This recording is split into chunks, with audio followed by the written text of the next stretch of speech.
भद्रक जिला बाबा आखंडलमणि पीठ में आम ओडिशा नवीन ओडिशार अध्यक्ष भिके पांडियान आरडी पीठ में पहुंची आखंडलमणि मंदिर दर्शन करथिले।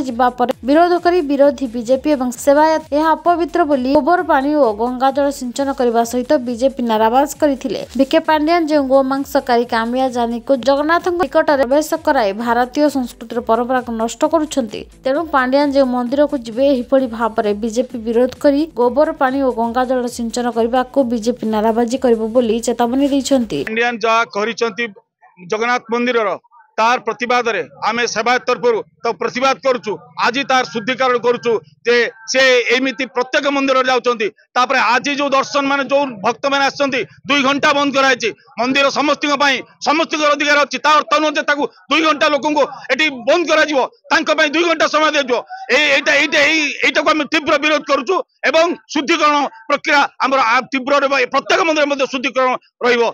आवश्यकता पड़िला ओडिया संस्कृति को जो भाव में एक कला पहाड़ आसी ओडिशा रे तमिलियन भिके पांडियान जो भाव में ओडिया संस्कृति जगन्नाथ संस्कृति की ध्वंस कर चली गो भक्षण करी तानिया जानी को श्रीमंदिर रे राति 4टार प्रवेश कराई आम हिंदू धर्म को नष्ट कर चली विरुद्ध रे से जो परिवार जड़े गो भक्षकारी समर्थन करी नहीं आखंड जगन्नाथ मंदिर प्रवेश करथिला। आज आखंडलमणि मंदिर प्रवेश करिबारु आमे आखंडलमणि प्रेमी ए शिव भक्त माने जो अंचल आखंडलमणि प्रेमी विरोध करूँ। चांदबारी प्रशांत मणि का रिपोर्ट कामयाब टीवी।